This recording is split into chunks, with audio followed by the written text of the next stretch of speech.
built for the kids watching now and the ones who take it further. Built long before the world noticed and long after it looks away.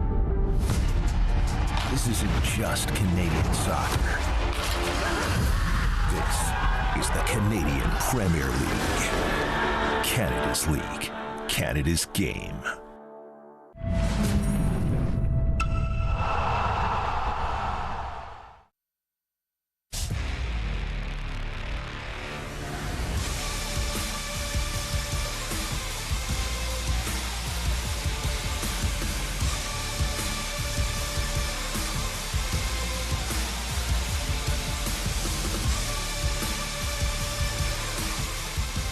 The Canadians have left the country. Today was the last day of training on home soil before flying out to LA. And next up, South Africa, a match where Les Rouges are favored. Let's welcome you on in to our One Soccer studio as you are watching Bet365 for the win. A beautiful home for the beautiful game. Andy Petrillo, Jordan Wilson, Jimmy Brennan with you. We've got a packed show. Stephen Brunt's going to join us, Christian Jack in just a few minutes. And we'll also hear from Oliver Platt and Gareth Wheeler. Yes, but gentlemen, we've got to dive into a lot of things here because as the Canadians are heading into the knockout stage, first time in the program's history here, the opponent is going to be South Africa. We got to have fun here a little bit in the media. And I'm going to ask some questions here about whether or not you would tinker with the lineup heading into a very big game. And speaking of big, I mean, he's 6'5". Promise David. And already, this is a guy who has 4 goals and an assist in less than 300 minutes for the national team. So, Jimmy, you know where I'm going with this. Yes, I know. Do you start him on Sunday? Look, in an ideal world, of course you would start him. For me, he's a top striker, and he's someone that we need. After speaking with him, I saw him just before the tournament started, and he actually said that he wasn't ready to play 90 minutes. He'd be available probably maybe 20, 30 minutes or so, just because his fitness levels aren't there. Now, we're very lucky that he's even at this tournament for the work that he's done behind the scenes to get him in this situation. I would personally have Kyle Larin or Tanny up top, do the dirty work, wear down the center backs, wear the back line down, and then bring on Promise in the last 30 minutes or so and let him terrorize the defenders. After they've already been worn out and a little bit fatigued, then bring the big man on. But to start him, there's no way, because there's no chance he could last 60 minutes, 90 minutes.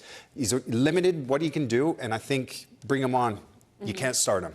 I guess given the current fitness, and you're right, if you let the other guys run around, wear down the opponent, and then Promise David comes in, the imposing figure that he is, the strength that he has, then he can be impactful.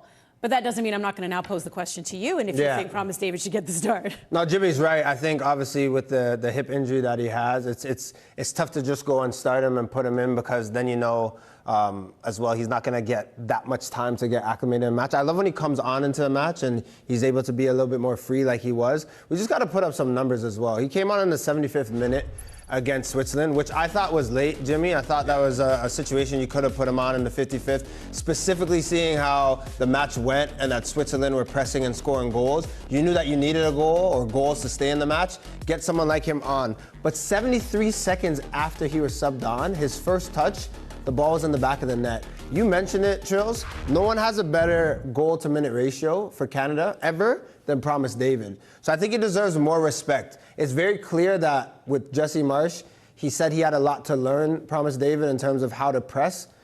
I say to hell with that. If this guy can put the ball in the back of the net, give him that respect to go and put him on the pitch. But I think in the future, after this World Cup, as things progress, you'll see him playing more and probably starting. But for right now, he's that guy to come off the bench and make something happen. Maybe that's where I'll be more curious on Sunday, to your point about substitutions, because I would say Jesse Marsch has been getting them right so far, except for in that game against Switzerland. We all agreed it was a little too late. Yes. They were right, but maybe they were a little too late. So we'll see, obviously, with Promise David, if he can come on earlier to have that impact. So let's bring you to the bracket here. The teams in yellow, they are locked in. The teams in white still yet to lock in their position. But what we do know is Canada, South Africa, and for sure, whoever wins that one moves on to the round of 16. Their opponent will be either Netherlands or Morocco. Let's now welcome to the show Christian Jack, still out in Vancouver, but we know it was the last training day, KJ, for the Canadians on Canadian soil before they make their way to the United States. Anything stand out in particular as you were at training today?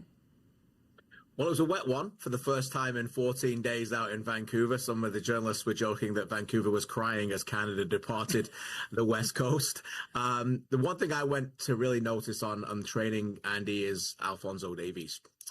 It's been 462 days since Alphonso Davies took the pitch. If he gets to play on Sunday in the last 32 of the World Cup at the same stadium, obviously where he suffered his ACL injury at SoFi Stadium. And I thought, to me, it was one of those areas where, you don't get to see a lot in training when you come in. We get to interview a couple of players. They watch about 15 to 20 minutes of training, and that's really what you can take out of it. But immediately right away, what was noticeable was that Jesse Marsch was having a long discussion with Alphonso Davies. And right before they started the training, Alphonso Davies did a few sprints by himself. I heard one of the trainers say, "How you feeling?" He goes, "I'm good."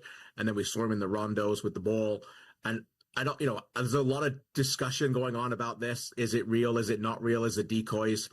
I'm just going on gut feeling. I left training thinking he's definitely playing on Sunday. That's what I think. And I haven't got any insight on that from anybody in between it, but it just looked like it felt like a little different than past training for options for Alphonso. So we'll see, but it looks encouraging from my point of view. Well, I'm sure his teammates and definitely the rest of Canada would be very excited to see him play on Sunday, which, of course, is a big game, knockout game, as we know. And there's been a lot of talk, we've already discussed this as well, that it does feel a little disappointing as co-hosts, and I know you've mentioned that they do have to leave Canada. But maybe what are some of the benefits of that they do leave, and maybe they can use to their advantage being in LA? Well, it was 2 weeks ago today, wasn't it, since Canada's journey at this year's World Cup got underway in Toronto against Bosnia-Herzegovina. Jesse Marsch has described the last 14 days as a movement. Well, the next movement, it's to the country that has defined this team. 3 tournaments in the last 3 years where we saw the good, Copa America, and a ride to the semifinals that no one really saw coming, where we saw the bad, a Nations League defeat to Mexico and an ACL injury to their captain and Alphonso Davies, and where we saw the ugly, a 2025 Gold Cup quarterfinal elimination to Guatemala on penalties. So throughout those highs and lows, Canada has built reference points to get ready for a game like this in a country where they've succeeded when they weren't expected to, in a country where they beat the US for the first time in 57 years, in a country where they've often got close to that line of success and not been able to cross it. And on the other hand, on the other side of the line now is that team in South Africa who, okay, in their country, they're quite happy to play Canada, but this is not a giant. This is not a team with a lot of experience. This is not a CONCACAF side that's played a lot of games in the US. This is a team that Canada expect to beat, and I think they should expect to beat them. But the reference points that we mention have built this Canada team to be ready for this, through the highs and lows, to go to a place like SoFi where they've been in the past. The only thing really now to be concerned about is it is a style of a team that can bring fear to Canadians because they will sit deep, they are physical, they are good in transition, they will be organized, and they're going to let Canada dictate the play. So all of that is the onus on Canada and their coaching staff to try and break them down, get an early goal, and try and do something historic and make the last 16 of the World Cup. Well, I guess that is the one benefit of not playing a lot of games at home in the build-up to the World Cup. We've seen that with the Canadians, but now they're used to being on the road. That's not going to be foreign territory, that's for sure. But there is still a game being played in Vancouver. You're going to be attending it later tonight, and that's going to be New Zealand-Belgium. Huge implications here for both teams. Take us through that. Well, first of all, I just want to say how proud a Canadian I am of this city, Vancouver. It's been absolutely marvelous the way that they have taken on this theme of the World Cup here. Every night downtown Vancouver, there's a different party. It's a different color. It's a different country that's being celebrated. It's not just about the games on the field. It's the festival feel that has been embraced by this city. And they've been blessed with some brilliant games. Obviously, 2 games that Canada will forever remember. One for the good, one for the difficult. The brilliant match and the big upset from Australia, winning that first game. Egypt winning their first ever game in the World Cup. Mo Salah celebrating on the streets of Vancouver, a giant being lifted on the shoulders of some of their fans in the streets of Vancouver. Who would have saw that? And now we get Belgium against the Kiwis in a great game that really means something in a World Cup that's lacked meaning and jeopardy, particularly in the last third of these matches in the World Cup. because of the nonsensical rule change by FIFA to change it to the head-to-head over the goal difference. We've had a lot of dead rubber, so we've had a lot of games where teams have played out knowing what they need on both sides. This is not the case tonight. This is going to be a massive clash between these teams, particularly Belgium, who have not really done much right now. They've been flattered to deceive. Their stars that have won European trophies have got to go out and deliver. And once again, we expect a full house in Vancouver. They've been blessed with great games. As I said, they get this one, and they get a couple more knockout games to come as well. Well, whoever gets to celebrate, I'm going to keep my eye on the celebration now to see if you're in there lifting anyone on your shoulders, KJ. Let's do it. Let's go. I'm pumped. All right. Christian Jack, thanks for taking the time. Thanks.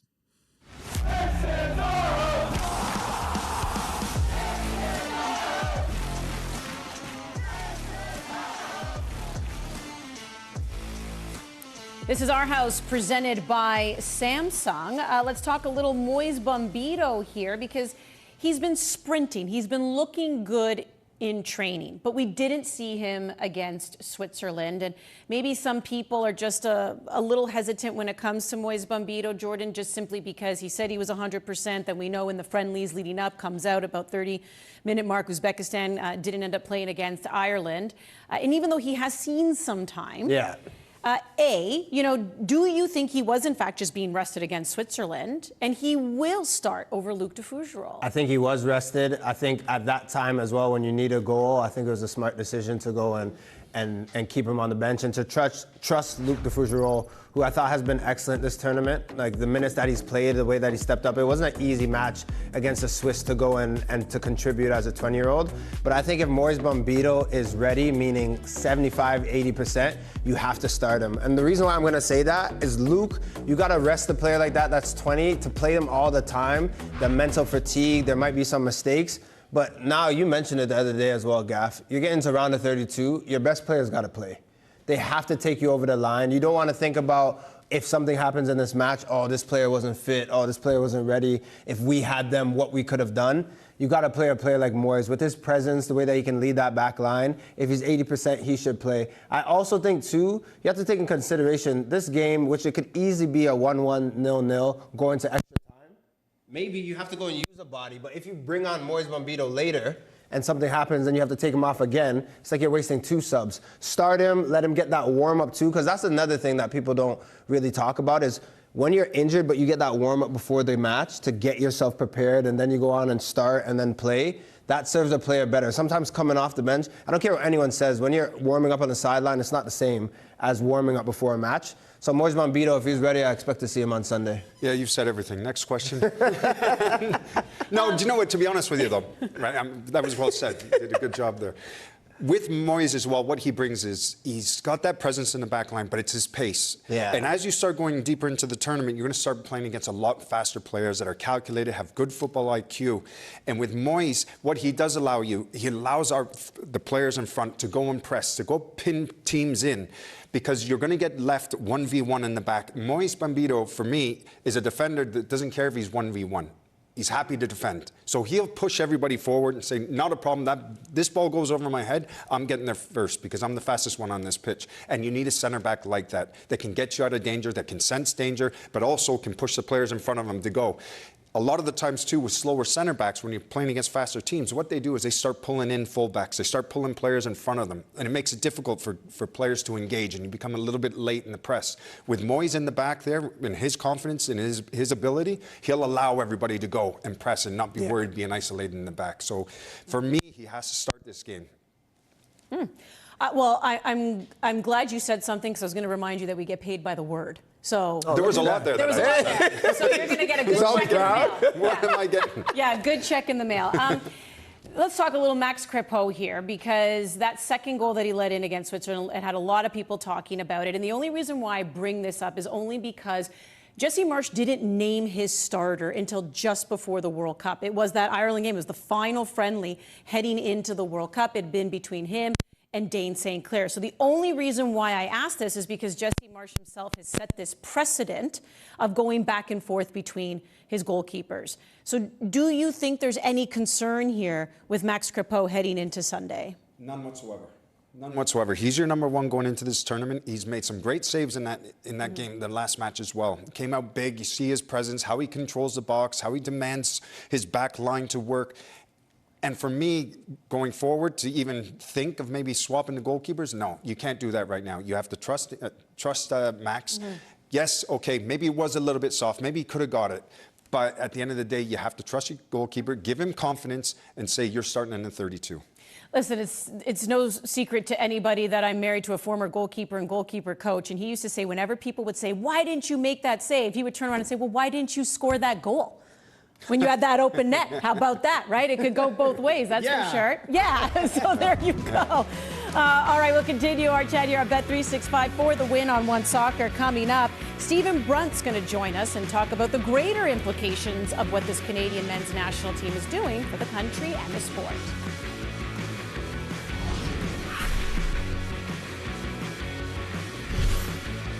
For the Win on One Soccer is presented by Bet365. The game isn't over yet, but Gary just got paid with Bet365's early payout when his team went up 2 goals. Now, Gary can't stop celebrating. And honestly, we're not even sure he knows how. Or forever hold those.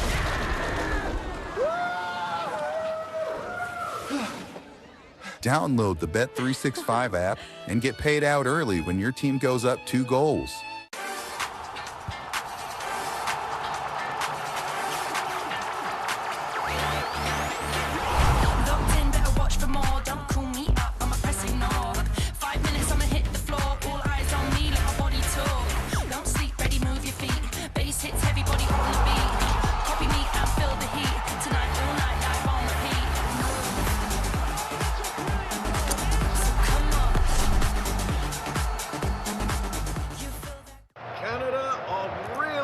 Here.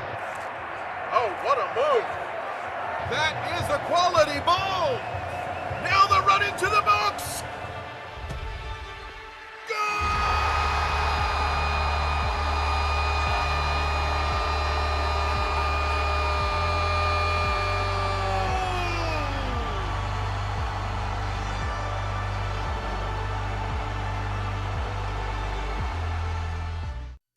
We were there for your first game together.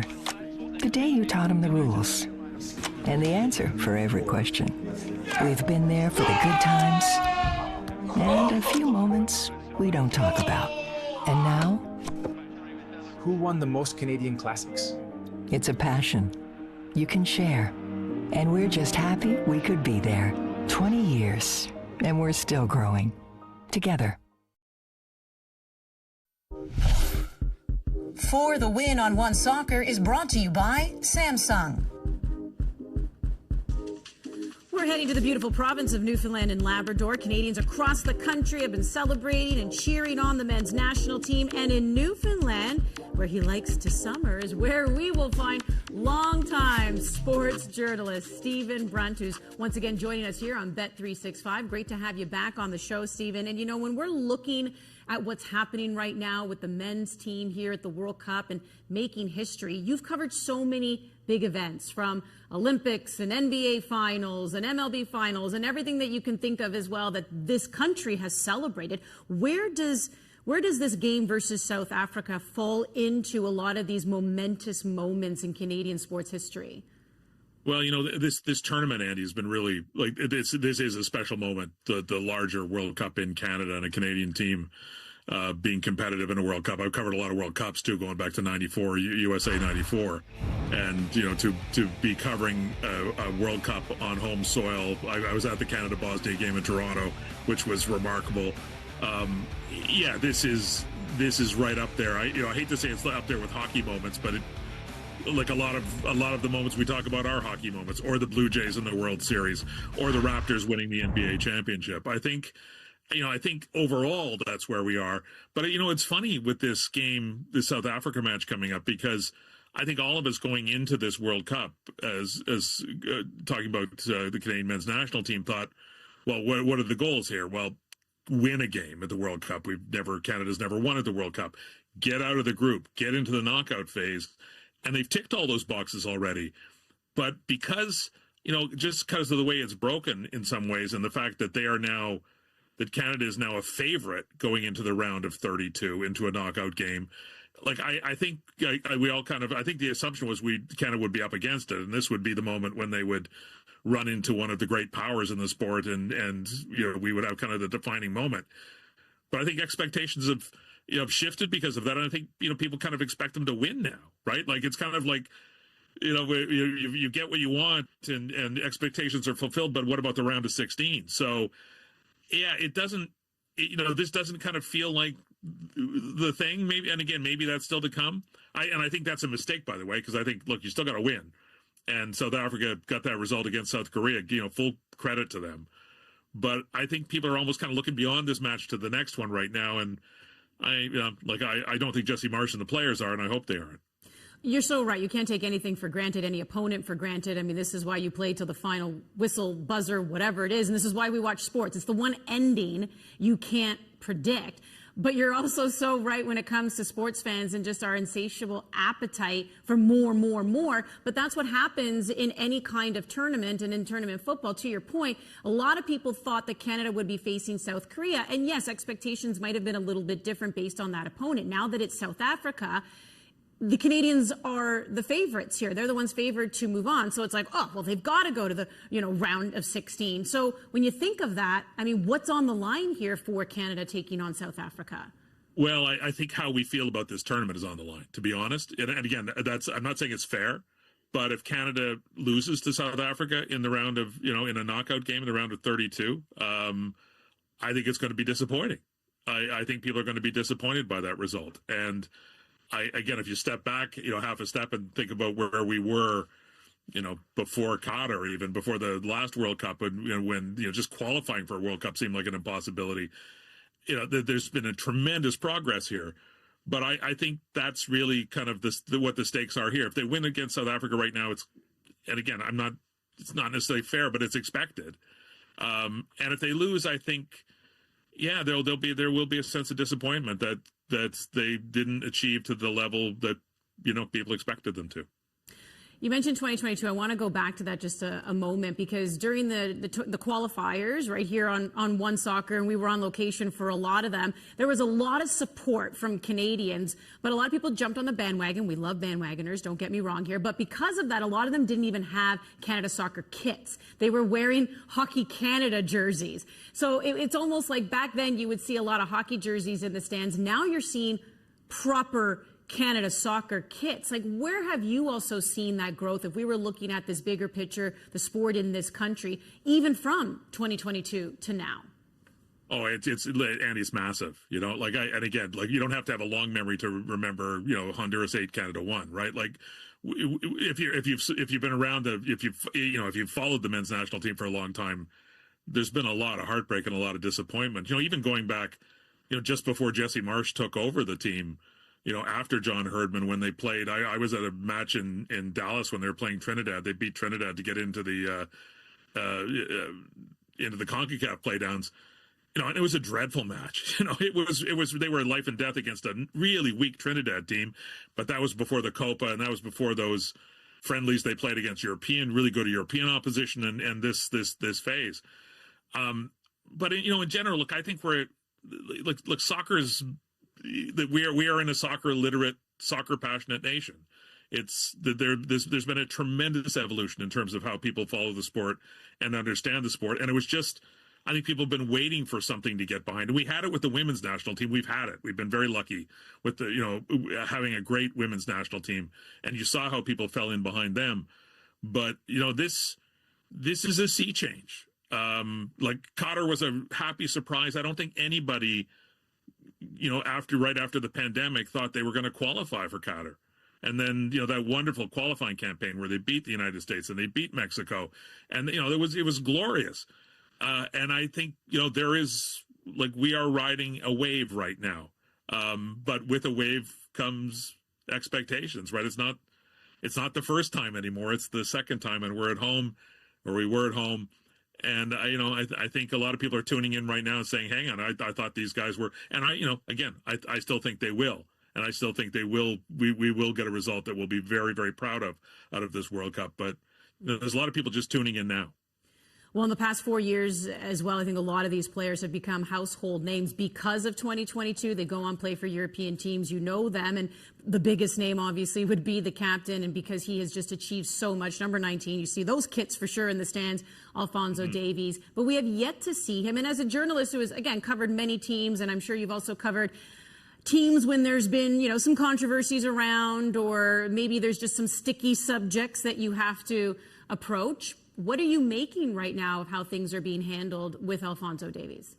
You know, I got to say the kind of, and I look, I love what Jesse Marsh has done with his team. Let's just be straight up here. I like the way they played. I like the attitude. I like a lot of things. You know, I think it's been, there's no downside to what's happened to, as far as I'm concerned, with Jesse Marsh taking over this team. But the gamesmanship around the lineup, you know, it's funny, and it reminded me of, I covered the Canadian women's national team in the World Cup in Germany in 2011. And I don't know if anybody's listening to this remembers, but, you know, Carolina Marachi was the coach of the Canadian women's team. Christine Sinclair had suffered a broken nose in the first game there against Germany, against the home team. They lost, but played well. And then Carolina Marachi decided to play all these games around whether would Christine Sinclair play in the second game, and all this gamesmanship about they were playing France in the second match of the tournament.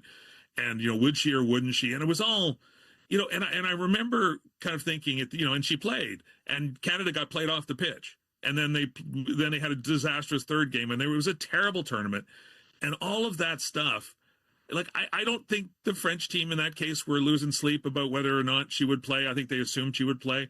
I don't think Switzerland and their coaches were losing sleep about whether, if Alphonso Davies had played, he would have played, and they would have dealt with their, you know, Switzerland's a very good, you know, very competent international side.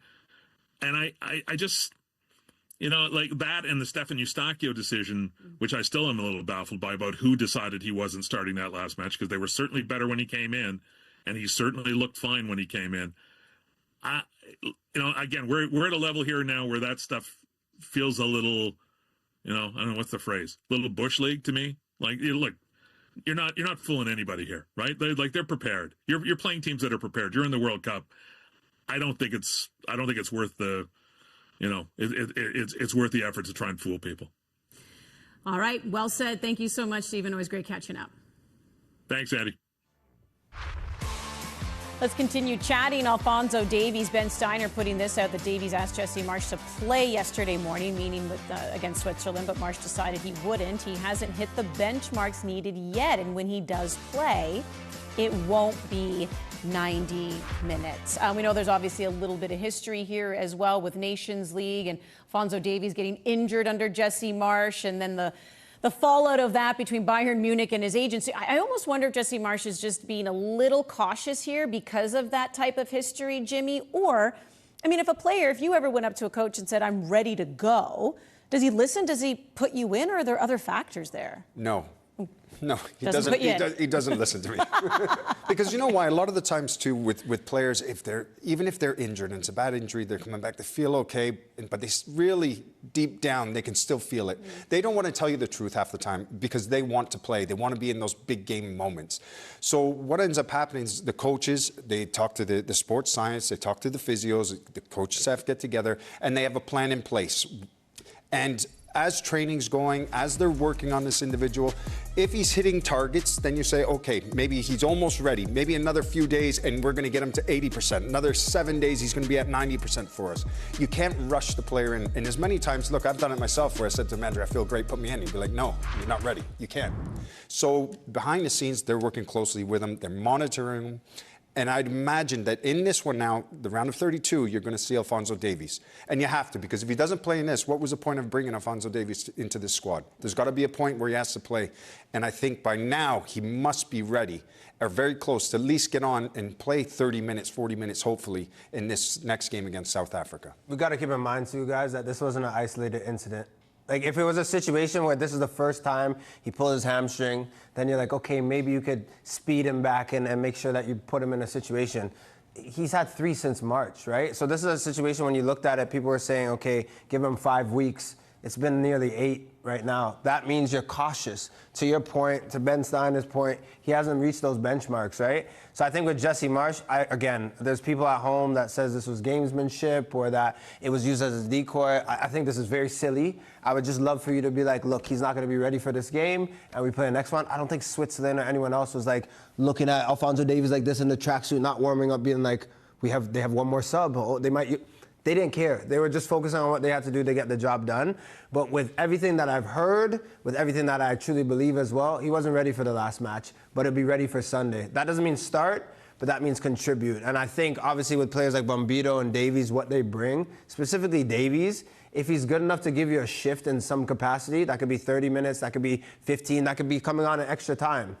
Got to go and play him and see what he can do. Because imagine, I can see the scenes right now, providing that last cross, scoring a goal. And we waited 2.5 weeks. We gave him a little extra time. If he's saying that he's ready to go and he reached those benchmarks, you got to play the kid. So you expect him to play on Sunday? I do. I don't expect him to start, but I expect him to play. And something right now, I see this going the distance, meaning it's not decided in 90 minutes. So a player like Alphonso Davies could go and just make the difference in an extra time or whatever that might be. And from what I hear from people and just people that are close to him is that he'll be ready to be playing in some capacity on Sunday. And you feel the same way. You're expecting to see him on Sunday. 100%, I expect to see Alphonso Davies. So let's talk a little bit about their opponent in South Africa, and something that I kind of alluded to as well there with Stephen Brunt.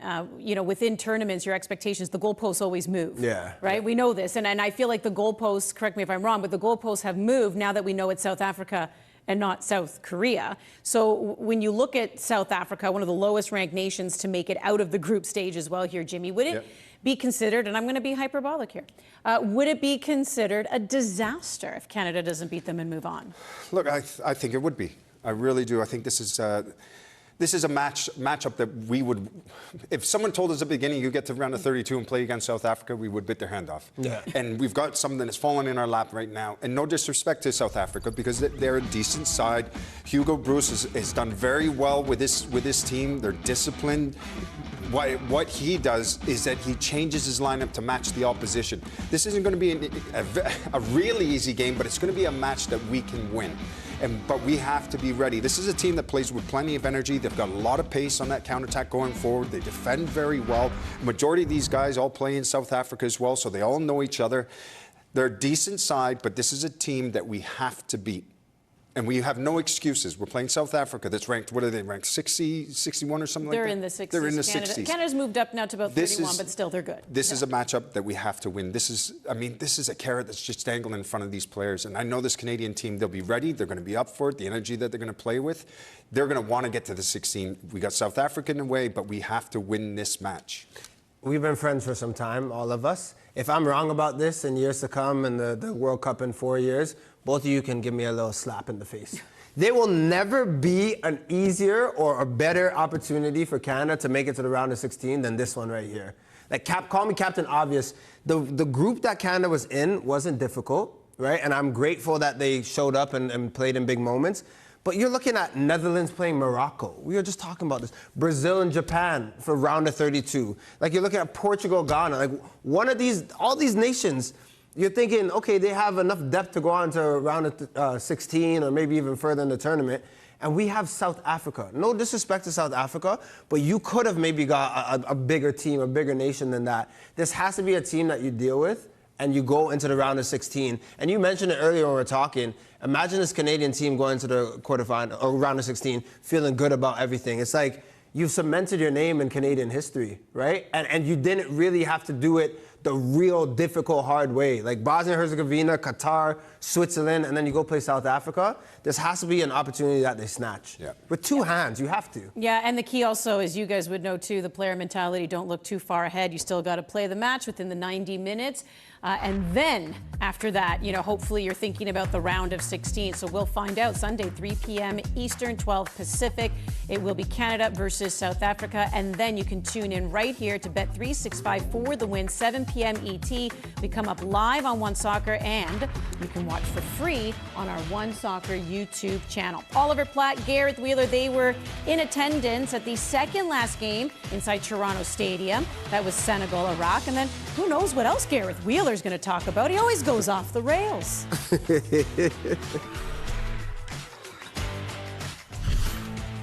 For the Win on One Soccer is brought to you by General Mills. For the Win on One Soccer is brought to you by Turkey Farmers of Canada.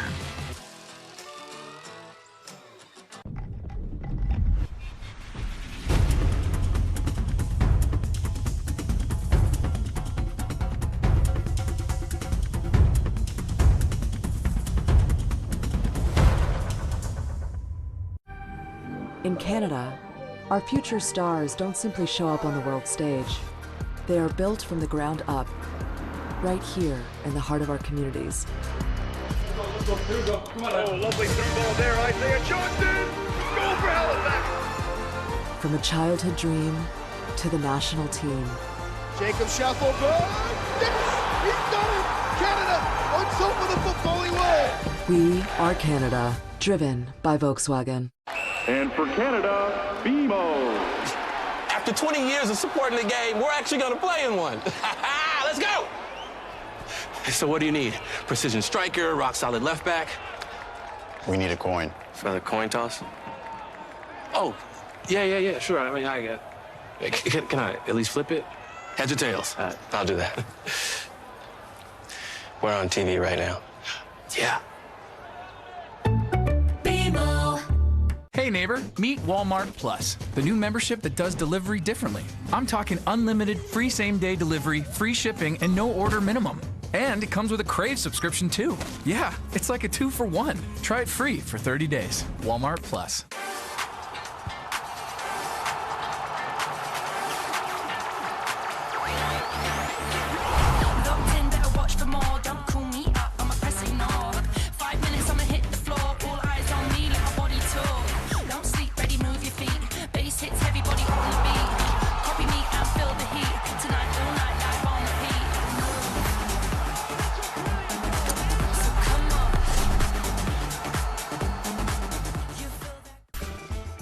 For the Win on One Soccer is presented by bet365. Welcome back to the show. Earlier today, Oliver Platt, Gareth Wheeler took in the action between Senegal and Iraq. Big win for Senegal in Toronto, Ontario. Let's get their thoughts following the match.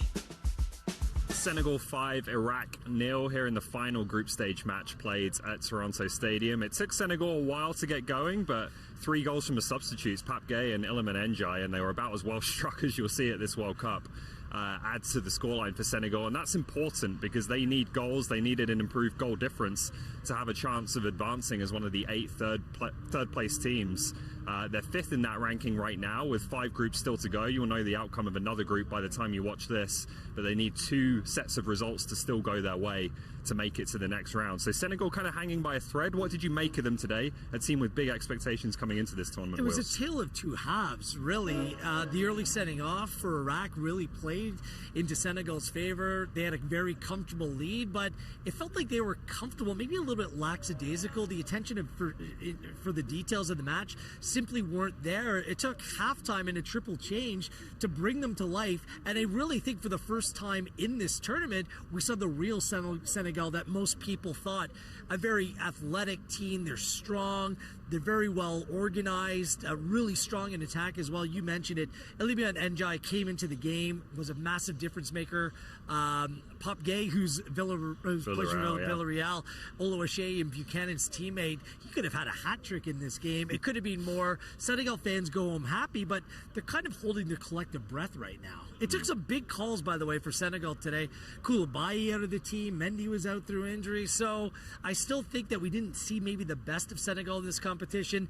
Playing against a 10-man Iraq side who wasn't very good to begin with certainly helped. But I think that if this is the end, they leave on a high note for their fans here. But I think you said it. Much more was expected from a team that really, for all intents and purposes, won AFCON just in January.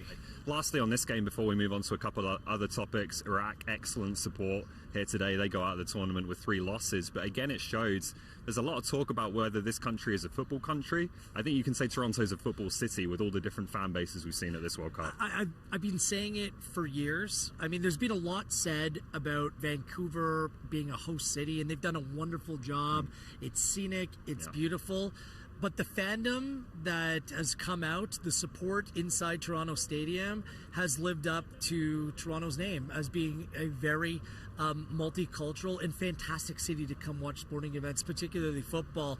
And we've said in this country before, I mean, Canada is a footballing country. It's about having those shared collective moments to have people want to go out and support the Canadian men's national team. But you just saw the passionate support from the Iraqi fan base today, which was really cool because we've seen Croatia, a number of African countries. Germany was great as well. But this was the first Asian or Middle Eastern country. And the support, even when the team was suffering through difficult moments, it was wonderful to see. You see the pride that they have in their homeland and what it meant for them just to be participating in a group like this. Look, it was never going to end well being in a group with France, Norway, and Senegal, but it meant so much more to that. And even coming out of the stadium, the Iraqi support was still in full voice. It was really wonderful to see. And Toronto, whatever that round of 32 fixture will be, I think we're going to be in for something special because the stakes are even higher. So shout out to the Iraqi support. The Senegal support was really good as well. So we've seen it across the board here at Toronto Stadium, but all this was to be as expected in a city like this. Last one before we go here, just an overall assessment of the group stage, both in terms of the quality of the football you've seen, but also obviously the first time we've seen this format as well with 48 teams. And they're going to say, Wheels, why were you so cynical heading in? Like, predictably so. I was cynical because 48-team World Cup is unquestionably much more watered down. I do think the play on the field has been very entertaining. I do. Like, it surpassed my expectations for entertainment, but for me that comes at a cost because a lot of that entertainment has come through goals, a lot of them. We're already at a record number of goals in a World Cup. Before the 4 remaining games today, we're at 187. The most goals ever scored in a World Cup was 172. Like, that's wild. We're only through 62 games at this point, Ollie. I was at the World Cup in South Africa in 2010. There was 145 goals scored the entire World Cup. And it was dross. It was dreadful watching at times. This isn't that, but there's been so many lopsided scorelines that there's already been 25 games where there's been 4 goals or more scored in the games. In the fixtures alone, that's crazy to me. Like, it's supposed to be hard to score goals in a World Cup, and now we're seeing wide open play, we're seeing a lot of mistakes, and we're seeing those aforementioned lopsided matchups. Now, I think that FIFA will love it because more goals, more entertainment, more punches being packed. But at the same time, I'm a little bit of a traditionalist, and the record books are being torn apart. Like Gert Muller, Jules Fontaine, Pele, like 14, 13, 12 goals. Like, I remember the day when you're like, is anyone going to, Miroslav Klose, like, eclipsing those totals with 15? Like, that seemed like a huge number. And now goals are just being scored for fun, and it's going to completely shift the way that the record books look. I don't love that. If FIFA are fine with kind of turning that page from the history to the present day era, it's kind of like the juiced up ball era in Major League Baseball when all the home runs were being hit. Now we have a juiced up field with 48 teams in the World Cup, and it's just changing the entire complexion. So whether it's Canada, you heard this out of Canada Camp quite a lot, that history is being made. Well, history requires context. And the context of getting out in a 48-team tournament to a 32-team knockout stage, everything is different. So I think there'll be the pre-2026 era and the post-2026 era when we're talking about World Cups in the record books, at the very least. Yeah, it is very different. I do think it's been very entertaining, but I will say, and probably towards the end of the second round of games, and certainly now in the third round, I'm ready for some real jeopardy. And we'll get it in some of these last group stage games, obviously, but it's felt like it's okay to draw. You can still get through as a third place team. I'm ready for some, elimination games, and we're going to get them here at Toronto Stadium. We're going to get one here in the round of 32. Could be Portugal and Cristiano Ronaldo. That's coming up here in Toronto. We'll send it back to you guys. All right, thank you, gentlemen. Well, let's take a look at the group standings of the very group you were talking about. So France wins that one. Norway finishes second. Norway resting a lot of their players today against France. No Erling Haaland in that one, but they knew they were moving on. So that's how things stand there. This is the group that a lot of people are pleasantly surprised with. Group A. So Spain moves on, but Cabo Verde, not only do they move on, gentlemen, they move on as the second place team. Incredible. By the way, no wins. So, I mean, Uruguay, Saudi Arabia did not get the job done, posed zero threat, but Cabo Verde, 3 draws, get 3 points. They move on to the next round. Their opponent is going to be Argentina, but let's just have a moment to wax poetic about this team, because yes, when you have 48 teams, there have been some blowouts, but Jimmy, this is kind of what people were expecting, the Cinderella story. Yeah, I think every World Cup you have a team that just shines and everybody seems to get behind and support. And with this Cabo Verde team, you know, it was a team that had that underdog spirit, didn't it? That Bombito, the head coach, he's the type of guy that just kind of galvanized this group, brought them all together, give them some belief. Now, when you play your first game is against Spain, you end up drawing. All of a sudden, the confidence starts going up a little bit. Then you're going to play Uruguay, and then you get a draw on that one, score 2 goals. There's even more confidence now. And then going into Saudi Arabia, it was another draw for them. So 3 draws gets you in with 3 points in second place, and now you're playing Argentina next match. This is a dream come true for this team right now, and I think everybody was supporting them and wanted to see them go through. 500,000 people from Cabo Verde, like that. They are as small as you can be to go to a World Cup and to even get any points. The fact that they got 3 and finished second is incredible. You're so right, Gaff, because you look at World Cups and you think about 2014, that's Costa Rica that made a run.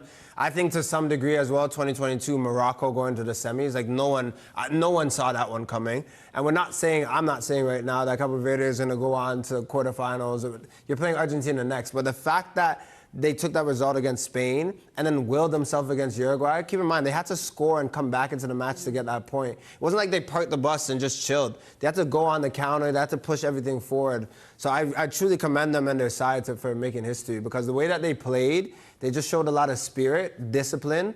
But again, it's that belief, and those Cinderella stories are real. And Cabo Verde, they embodied that this World Cup. I mean, they also, yes, give them credit, but the fact that, you know, I mean, let's just talk about Uruguay in particular. They didn't really show up. 2010, this is a team that finished 4th. 2014, they went to the round of 16. 2018, they made the quarterfinals. Yeah. Then it fell off in 2022. They didn't make it out of the group, and now they don't make it out of the group again. And this was a team that was just laced with top players. I mean, what is going on with Uruguay? Is it just a turnover for them, or they just did not perform? They did not perform. I mean, Valverde, the midfielder, he's one of the best. I really enjoy watching him. Yeah. Did not really show up to this World Cup. I just think that they lacked goal-scoring opportunities. They lacked creativity in that final third. They didn't really offer much going into this tournament. Now, you think for Uruguay to finish second with only 2 points is terrible for that nation. Yeah. Everybody expects every World Cup, Copa America, for Uruguay to be up there, to do something. And for them to only get 2 points and not get to the next round, when second place was only 3 points to get you through. Yeah. There's a lot of issues behind the scenes right now with that Uruguay team. They're clearly looking like the second best team in Group H, and the fact that they only have 2 points is abysmal to their standards. I think they've always had a talented group, talented players, but they didn't play like a team this World Cup. And then with what Jimmy's saying, I totally agree. If you also can't score and you lack attacking like prowess, then of course you're going to struggle as well. So this is one of those things. It's a valuable lesson, kids at home as well. It's like you have to be a team. It doesn't matter about your players or the stars. Valverde, big names. They're looking at Nunes, big players that could show up and win you a game. But if you don't play as a unit, if you don't chip in for each other, then you go home with 2 points. That's exactly it. All right, well, we have one more group to go. There's still some matches to really solidify the round of 32. Big stars will be in action as well. I mean, Cristiano Ronaldo, Luka Modric, Harry Kane. We're going to take a look at those fixtures when we return to Bet365 for the win.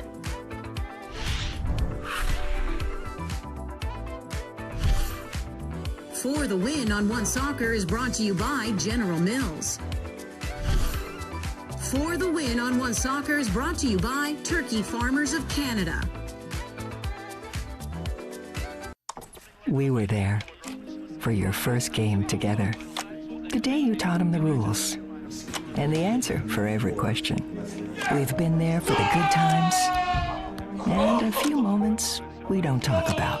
And now, Who won the most Canadian Classics? it's a passion you can share. And we're just happy we could be there. 20 years, and we're still growing. Together.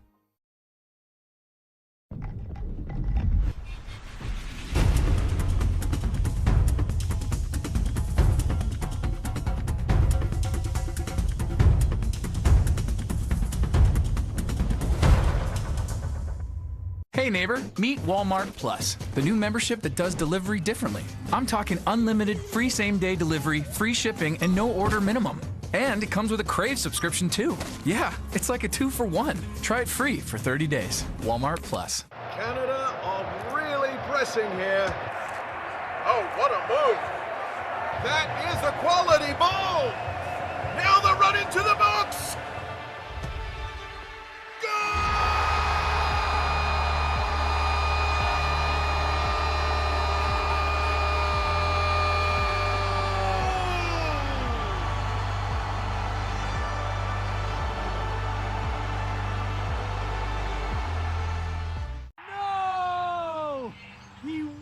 It. A player Mike bet on just missed an open net tap-in and got subbed off. I could have scored that in jeans. Mike doesn't know it yet, but thanks to Bet365's sub-on play-on, The net was wide open. his prop bet rolls over to the fresh leg sub coming on. So if the sub scores, Mike still wins. False alarm, people. My bet's still good. If your player gets subbed, your bet plays on. For the Win on One Soccer is brought to you by Samsung. The CPL has officially returned earlier tonight. Halifax beating Pacific by a score of 5-2. Pacific, guys, still winless. Then on Sunday, you have Cavalry taking on Supra de Quebec. That'll be 7 p.m. Eastern. Everything right here on One Soccer. And I'm sure at the end of all of this, we're going to have the bigger conversation too, where if you're talking about becoming a football nation, growing the game, it's the in-between years that matter, and the in-between years mean supporting your domestic league. So it'll be great to see how the CPL can benefit from this. But we are still in World Cup mode. Jordan, I want you to give us your TELUS player to watch heading into tomorrow. Daniel! Hey, I wanted to. Munoz. What a player. Jimmy, how incredible has this right back been for Colombia? And when you think about the best 11, which I know people talk about at home, there's a case to be made for Munoz being that right back for the tournament. He's been exceptional. I know Hakimi for Morocco as well can get a shout, but this guy has been electric. Well, the reason why I want to highlight him is because of the match against Colombia and Portugal. You're looking at these two teams, and this is probably one of those heavyweight matchups, because you also have Nuno Mendes for Portugal at left back. So this is going to be the punch, the counter punch. Both of these fullbacks love to get forward, to provide those crosses, but you know this better than most. When you're a left back and you have a right back that loves to get forward as well, you got to pick and choose your moment. So I'm looking forward to that heavyweight matchup and that specific role tomorrow between Portugal and Colombia. All right, Jimmy, who is your TELUS player to watch? Harry Kane. Harry! He is my guy to watch. Against Croatia, scored 2 goals. Fantastic striker, had a wonderful season, 56 goals in all competitions, won the Bundesliga. He is the man that's in form right now. Against Ghana, let himself down a little bit, had an opportunity to score, to get England 3 points, but now they're in a tough situation right now. They're tied with Ghana. Ghana plays Croatia. If England doesn't get a good result against Panama, they could finish second. So Harry Kane is my guy to watch because he's the guy that's going to lead the front line, and he's going to be the guy that's going to be scoring goals in this match against Panama. It's a must-win for England, and Harry Kane is going to be the guy that's going to step up to the plate and score the goal, so keep an eye on him. In that last game, yeah, there was the 86th minute where the rebound goes to him after it goes off the bar. And you want it to go to him all the time, but he just sent that one to the moon and stars, and it did not find the net. All right, let's talk Croatia versus Ghana. Who are you taking in that one? It's a big match. I just want to talk about quickly the fact that the Black Stars, Ghana, as well, how they defended England as well, 9 behind the ball, and they were just so resolute defensively. Now you're going against Croatia tomorrow. I think there's a lot of implications in this group, right? Because if Ghana can go and sneak a win but then England don't win as well, they could top the group. Or if Croatia, same thing, they go and win and England doesn't win, they top it as well. So in a World Cup where people are talking about that last match doesn't really matter because everyone makes it through, well, there is implications on who tops it and who tops the group. I like the Black Stars because they showed how they're going to defend. Croatia have kind of like skipped through certain things, like the last match winning 1-0. But if I had to pick a squad, I really feel like Croatia probably will do it based on the fact that they made it to the semifinals the last World Cup. You're looking at Perisic, you're looking at Modric, those type of players, this probably being their last World Cup. There's something about this group, they just know how to get it done. And I think tomorrow you're going to see a heavyweight matchup of a team in Ghana that can go and defend and counter so well with Semenyo, but also Croatia that have just been there before. And that means something at a World Cup. No, I agree with you. I really enjoy watching Ghana. I think they're a great, fun side to watch. You know, there's certain teams in the tournament they always go, I like watching this team. And Ghana's one of them. Just the way that they play, you know, lots of energy, love to get forward, defend very well as a unit, disciplined and organized. But the one thing you can never count out Croatia. Croatia is a tournament team. They always show up. Yeah. They know exactly what they have to do. And just when you think they're down and out, they surprise everybody. And it's one team, I think a lot of teams in world football hate playing against Croatia. Yes, they let themselves down against England in the first match. I think they were surprised. But moving forward, this is a team that has so much quality, so much experience. They've been there, they've seen it, they've done it, and you can never count them out. They're full of surprises, these guys. All right, well, Harry Kane was your player to watch. So between England and Panama, who you got? England. I think England's definitely going to win this match. I think they've got too much quality. Now, what they can't do is they can't look at Panama and think, oh, this might be a little bit easy for us. They have to be on the front foot. They have to dictate the game. They have to control the tempo, and they have to be clinical in that final third. They had a couple of chances against Ghana. They weren't clinical. With the quality that they have, they should be winning their individual battles all over the park, and that creativity in that final third has to come out. I just felt at times against Ghana, there were certain players that just didn't rise to the occasion, who didn't show up in that match. And I expect England to be on form and get 3 points out of this match against Panama. I'm curious to see what Tuchel does with changes, because as much as I've given some shtick to Jesse Marsh about substitutions coming late, definitely the last match with Tuchel, you're looking at if he maybe subbed in Rashford and players like that came on 10 minutes earlier, I'm sure they would have scored. Like, they looked dangerous, didn't they? I still think, and I'm disappointed, and not because he's a Forest player, but Morgan Gibbs-White. He was my guy to watch. Should have been at this World Cup because he's the type of guy that can unlock defenses. Oh, Morgan Gibbs. Okay. Yeah. No, he's a baller. Yeah. Who do you think I was talking about? Sorry. No, it's okay. Don't worry. So Gibbs-White, I think, should have been there, and that's what they missed in that last match against Ghana. That little bit of creativity, that individual that can unlock defenses. Yeah. That's why he's missed. Disappointed with that call. Well, and I mean, here's the thing, right? But like Thomas Tuchel made a lot of brave decisions here before coming to this World Cup. Too brave? You know that it's going to be a topic of conversation no matter what, if things don't go. Oh, 100%. It's the way it rolls. If things don't go well for him, he's going to get scrutinized back in England, 100%, because a lot of people felt that there should have been Palmer and a few others that should have been in this squad. And he had a system. He believed in the character that he put together, and he thought, this is the group that I want. Now, you've got to draw against Ghana. If you don't get the result against Panama, a lot of questions are going to be asked. You think they're good enough to get it done, England? To get out of the group and win the group? No, like to go like as far as they could have ever gone. At the beginning, I think everybody was thinking England's going to be one of the teams that's going to get to the semis and can get that far, just based on the quality that they have. But typical England, sometimes they're here, then they're down. Yeah. They're not consistent enough. And I think in order for them to be consistent, they need to get a good result against Panama. And then once they get into the 32, start moving along. Because once you get to that 16, that's where the best of the best start playing. Yeah. And it's a different level of football. It's true. And they've got to get themselves ready. But right now, they're not firing on all cylinders. First and last time you ask a question on the show, just give you that That's warning. So I give the touch. I was thinking the same thing. She's like, don't you ask that question. Colombia versus Portugal. I mean, I'm going to ask you who you're going to take in that, but more than anything, do you think Ronaldo can follow up on his performance? Because that's really what people want to look for. Yeah, against a great team in Colombia, right? A team that could also hurt Portugal. I think he'll be okay. I know there's a lot surrounding Ronaldo because every time he's just that type of player, right? Where the cameras, everyone's falling to him. Some people don't like him. He's a villain to many people. But I also think that in a big moment, he usually steps up. Yeah, to start the tournament, he wasn't there. But he knows this is his last World Cup. This is his last chance to cement himself and to put himself in the history books. So he'll be there. I think, obviously, too, this is the best Portugal side that I've seen. I know they haven't been firing on all cylinders, but the depth and the quality they have in that squad, they can really make some damage in this tournament. Well, look, after the first game, people are saying he shouldn't be starting. Yeah. And then he goes out and he shows, hey, listen, I'm Ronaldo, and he ends up getting a couple of goals.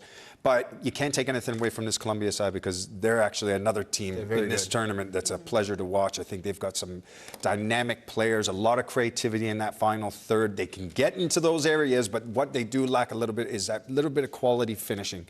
They had a number of chances over the last games that they've played, but they just couldn't finish. But going forward, they are very, very dangerous.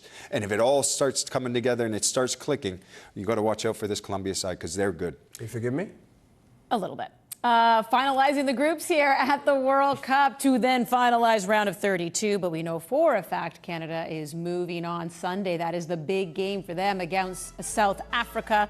And of course, we will break everything down right here on Bet365. But you know, we have shows here every single night. If you're lonely, just tune on in. We'll keep you company. Talking footy. On behalf of Jordan Wilson, Jimmy Brennan, and the rest of the One Soccer crew, I'm Andy Petrillo. Thanks for tuning in tonight, and we'll see you tomorrow.